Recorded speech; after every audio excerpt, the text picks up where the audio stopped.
दोस्तों जैसे जैसे दिल्ली ब्लास्ट की जांच आगे बढ़ रही है उसमें एक नाम सबसे ज़्यादा ऊपर आ रहा है, वो है अल फलाह यूनिवर्सिटी।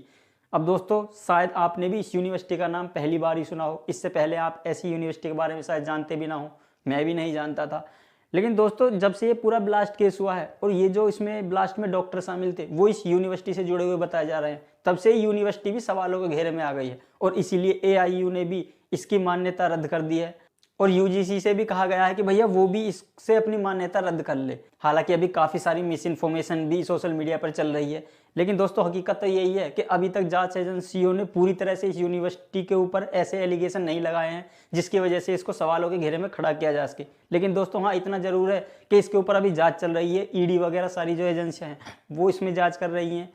क्योंकि दोस्तों ये यूनिवर्सिटी जब से बनी है अब तक ये पूरी तरह से सवालों के घेरे में ही रही है, क्योंकि इसको बनाने वाले सिद्दीकी जो करीबन 7 करोड़ रुपए के मामले में भी जेल जा चुके हैं और उनका ये पूरा अल फलाह चैरिटेबल ट्रस्ट है, उसमें काफ़ी सारी कंपनीज हैं जो यहाँ पर आपको दिख रही होंगी।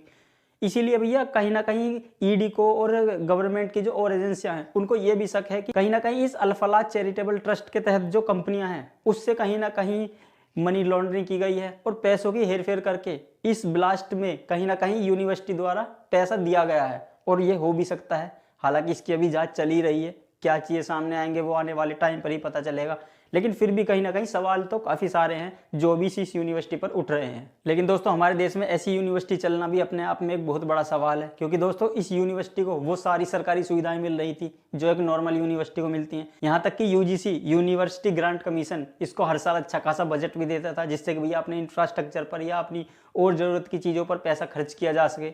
और अगर ये उस पैसे को ऐसी गतिविधियों में लगा रहे हैं जहाँ पे भैया ऐसे उल्टे काम करते हो तो भैया वो कहीं ना कहीं अपने आप में एक बहुत बड़ा सवाल है कि भैया गवर्नमेंट के पैसे से ये गवर्नमेंट के खिलाफ ही साजिश रच के और वहाँ पे ऐसी चीज़ें कर रहे थे। लेकिन दोस्तों ये तो साफ है कि जिस यूनिवर्सिटी में ऐसे डॉक्टर्स हों जहाँ पर भैया उनके माइंड इस तरह से वॉश किए गए हों कि भैया वो दिल्ली या अपने देश में ही ब्लास्ट करने में नहीं चूक रहे, तो भैया उन डॉक्टर से आप क्या ही एक्सपेक्ट करोगे कि वो हमको ठीक करेंगे। क्योंकि दोस्तों हमारे यहाँ पर ये माना जाता है कि डॉक्टर एक भगवान के रूप में होता है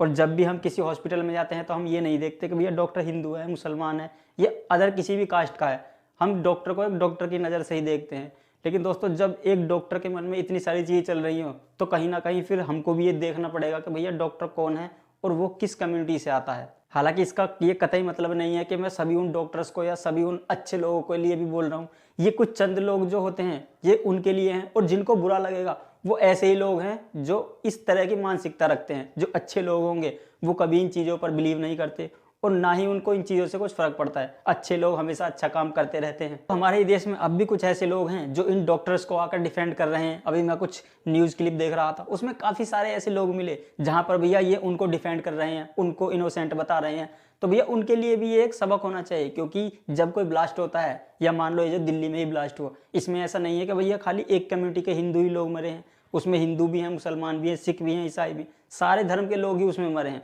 तो ऐसा नहीं है कि भैया ये किसी के लिए अच्छे हैं या किसी के लिए बुरे हैं, ये सबके लिए एक ही जैसे हैं। तो इसलिए जो लोग आज इनको खड़े होकर डिफेंड कर रहे हैं भैया उनको भी ये देखना चाहिए कि अगला टारगेट वो भी हो सकते हैं इन ब्लास्ट के अंदर। और ऐसा हो इसलिए पाता है क्योंकि भैया हमारा देश एक लोकतांत्रिक देश है, यहाँ पर कोई भी आकर कुछ भी कर सकता है। और अगर इन ब्लास्ट के जो ये केस में आरोपी हैं अगर इनको सरकार किसी तरह की सजा दे या इनको किसी तरह से इनसे पूछताछ करे तो कुछ जो सो कॉल्ड ह्यूमन राइट्स वाले हैं वो भी दौड़ के आगे आ जाएंगे कि भैया आप इनके साथ ऐसा नहीं कर सकते।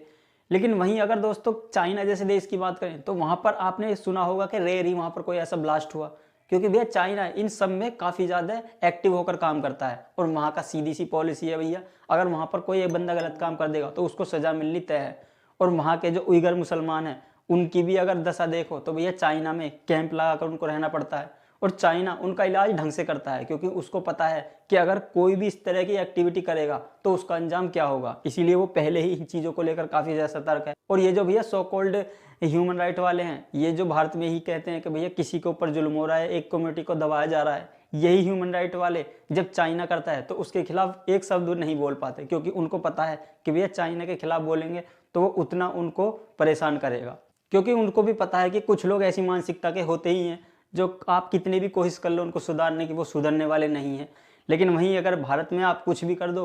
कुछ भी सरकार के खिलाफ कर दो, कुछ भी देश के खिलाफ चीज़ें आप कर दो, लेकिन फिर भी आपको वहाँ पर सारे राइट दिए देते हैं। अगर आपको कोर्ट में भी जाओगे तो भैया कोर्ट में भी आपको वकील मिलेगा, काफ़ी सारे आपको जो राइट्स हैं वो मिलेंगे। इवन आपको अगर बम ब्लास्ट जैसा सीरियस केस भी है ना, उसमें भी आपको सज़ा मिलने में इतना सारा टाइम चला जाएगा कि भैया उसमें जो सज़ा मिलने का वो जो डर है ना, वही निकल जाता है आदमी के दिमाग से। और ये होता भी इसीलिए है क्योंकि यहाँ पर कुछ लोग पाकिस्तान वाली मानसिकता